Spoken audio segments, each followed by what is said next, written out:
If you love writing as much as I do, then maybe you've considered trying to get paid to do it, and you can. But when you're new to the game and your experience with writing has been mostly, for fun or as a hobby, it can feel really overwhelming trying to even get started. How do you even go about making money writing? That's the goal of this video. The goal is to give you a few simple, concrete tips that you can use to go out and start getting paid to write. So let's jump right in.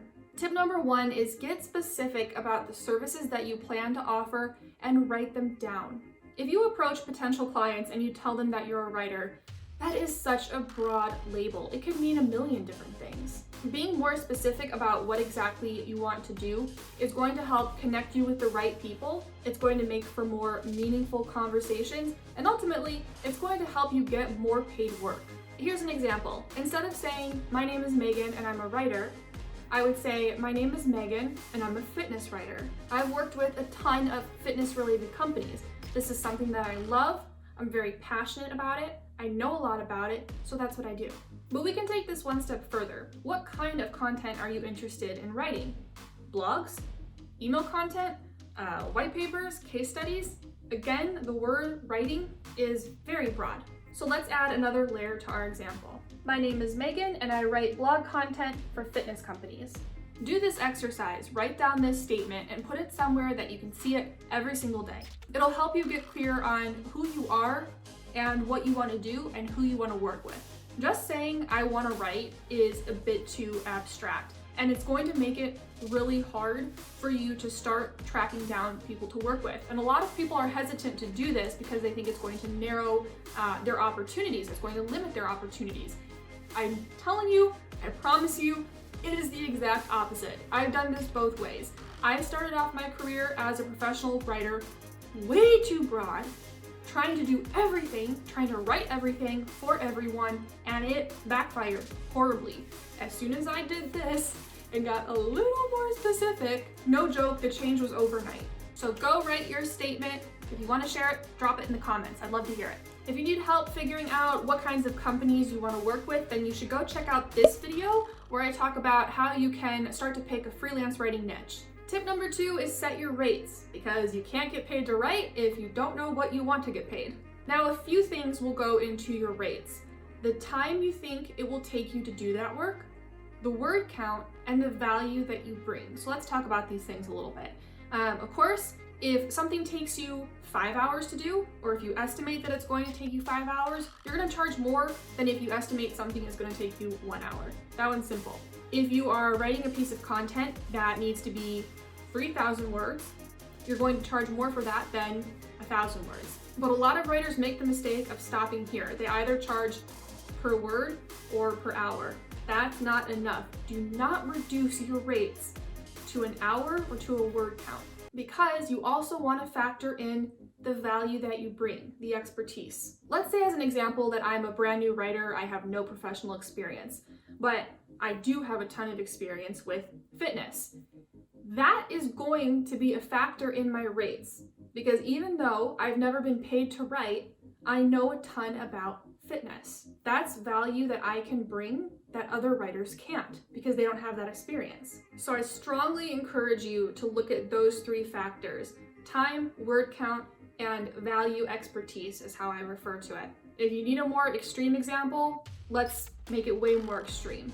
If you have a college student and you have someone with a PhD in the same field that the college student is studying to go into, who's going to get paid more? The college student or the PhD? Like I said, it's an extreme example. Most of us don't have PhDs, but this is the difference that I'm talking about. If you know what you're writing about really well, that's important. That's worth something. So you are going to figure out your rates. You can come up with a rate per piece of content, like per blog, or what I recommend is that you have a flat monthly rate, so that when you start working with clients, you'll have a set workload every month, and then every month they pay you the same amount. So figure out what that workload looks like and what you would charge for it. Once you do that, what do you think you're gonna do? You're gonna write it down. If you need more help setting your freelance writing rates, I've got a video on that. I am putting the link in the description below. Bear in mind that when we write down details like what you plan on charging, It's not always going to be perfect. It's not always going to be black and white. There are going to be times when you have to kind of color outside the lines because not every client is going to fit perfectly in the parameters that you set. So you might come up with, a potential monthly plan, a monthly package for your clients where you are producing 4 blogs a month, 1,000 words each for, $1,000. You might have a client come to you and say, well, we only want 3 blogs a month, or we want 6 blogs a month. And then you'll have to adjust it. But the point of this exercise is to help you figure out those numbers. So regardless of how you have to adjust that workload, you'll have a good idea of what you're going to charge for it. Tip number 3 is create 3 samples of your work.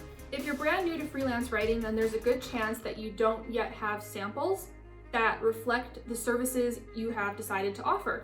And that's okay. We're going to make this really easy on ourselves, and you are going to go and create your own samples. Do not feel like you have to go take a job for free just to get the samples. You don't. I don't recommend you ever work for free. Whatever service you're offering, whether it's, blog writing or email copy, you're going to go and create 3 samples of that type of work.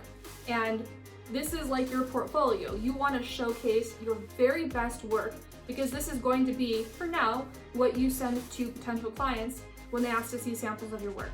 If you have a professional website up, then you can just publish these on your blog or under your portfolio page if you have one. If you don't yet have a website, it's okay. Don't panic, don't worry about it. Just put these samples in Google Drive, and moving forward, if a potential client asks to see samples of your work, you just send them the link to the Google Drive document. Don't stress if you're not yet published anywhere else yet. It's okay. Overwhelmingly, potential clients just want to know that you know how to write. They're paying less attention to where the work was published and more attention to the work itself. So if you can demonstrate that you know how to write, they're not going to care that it was just a Google Drive doc that you sent. Tip number 4, we gotta get you clients. Please, for the love of God, I beg you, skip the job boards and bidding sites. If you don't know what I'm talking about yet, go check out this video and I will explain why these make me salty AF. Instead, find companies that you want to work with and connect with one of their employees on LinkedIn. LinkedIn was built for businesses. It's there to help professionals form new relationships and start new conversations, potentially about working together. So it's a great place to reach out to people that you think you might want to offer your services to. Here's an example of what this might look like. Let's say you've decided that you want to be a food writer and you found a local bakery online with a blog and you would like to write for them. What you're going to do is track down one of their employees on LinkedIn. You're going to send them an invitation to connect, and then you're going to message them. And you're going to, very briefly introduce yourself and say that you're reaching out because you're interested in possibly working together. This process of finding clients gives you so much more control and freedom, as opposed to putting you at the mercy of job boards and bidding sites where the clients are awful and the rates are even worse. If you need help finding potential clients on LinkedIn, I've got a video on that and I've dropped the link below. Remember that to make money writing, you really need 2 things at the end of the day. You have to know how to create content that delivers results, and you have to know how to land clients. Landing clients brings the business in. Knowing how to write keeps the business. Because I've spent, at this point, 11 years doing this, that's what the majority of my videos and my blogs cover. This is what I teach people to do. If you want to learn more about how to write, check out my course, How to Blog Like a Pro, where I share my process for creating blog content that gets more organic traffic and ranks higher in Google.